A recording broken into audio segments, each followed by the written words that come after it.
of us have lived here in our region long enough to talk about the Midfield terminal at Pittsburgh International Airport as the new airport.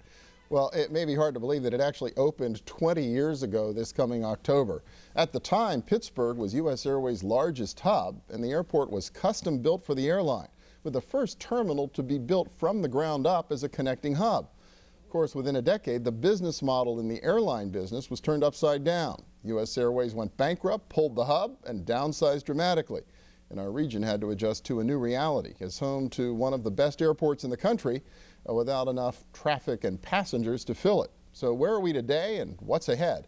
Well, Rich Fitzgerald is Allegheny County Executive, and Brad Penrod is CEO of the Allegheny County Airport Authority. And welcome. Good to have you both here. Thank you. Good to be here. So how about it, Rich? I mean, you've inherited this. It kind of goes with the office of the county executive. The challenge, I know you heard a lot about it on the campaign trail last year. It's on everybody's mind, business, leisure, whatever. Such an important asset for the region. It is, and it's, you know, it's still a work in progress, I guess, what I would say. It's one of the best airports in the world.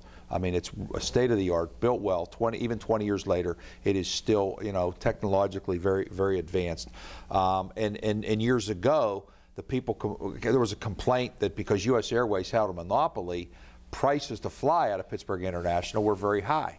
So people didn't often use the airport. Go anywhere you wanted to go, but you couldn't afford to get there. You couldn't afford to get there, exactly, as it was a hub. And it ran at about, I guess, about a 65% capacity back in those days.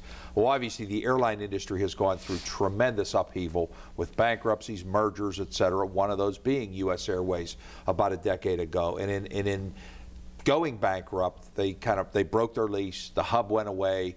We obviously lost a lot of jobs from U.S. Airways out in that corridor, and we lost a lot of the flights.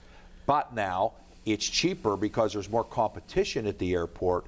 So with the JetBlues and the Southwest and all the other airlines that are there, Pittsburghers can get the places more cheaply, less costly. So that's the good news, but they can't get there directly. So we do hear from the business community, they want those direct flights. As this economy is growing, we need to help that. So we want the best of both worlds. We want the competition and the low cost, and we also want all the flights around the country and obviously around the world. Sure, Brad, you got to be keeping an eye on the competition all across the country. Are we in a unique position, and are there any other places that have the best of both worlds? I think we are in a unique position because we were early in, if you will, with what happened post 9/11 and U.S. Airways bankruptcies. We have a fantastic mix of competitive airline services between legacy carriers, American, U.S. Airways, United, and then the low-cost carriers, Southwest, JetBlue. And so because we have that mix, we're able to offer airfares that are about 10% below the national average and about 26% below the Cleveland airfare average. And so we're very competitive in that respect. We're about between 2000 and 2011, our O&D, our origination destination traffic, is up about 4.5%. More local travelers are traveling. Compared to St. Louis, St. Louis is down about 13% and Cincinnati is down about 27%. So we're leading the pack, if you will, in the post 9/11 airport change and how things have happened with the business partners. And I think also too is what we see and what we tout with the airlines is a lot of airports across the country are looking at multi-billion-dollar expansion programs, capital programs. The passengers have to pay for that.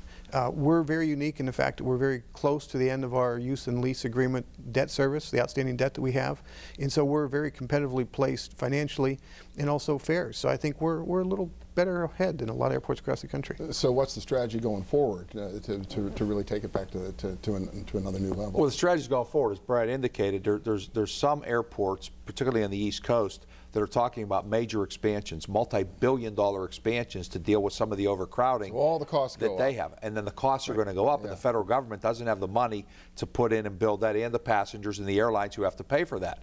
Well, here we are in Pittsburgh with this state-of-the-art facility, well, you know, with a great reputation as far as on time and in and out that does that. All they have to do is flip a switch. So we're trying to make the case to these airlines, look, Pittsburgh's a great place to locate. We're almost done with our payment structure. The debt will be paid off in about 6 years. Wow. That'll be bringing the cost down.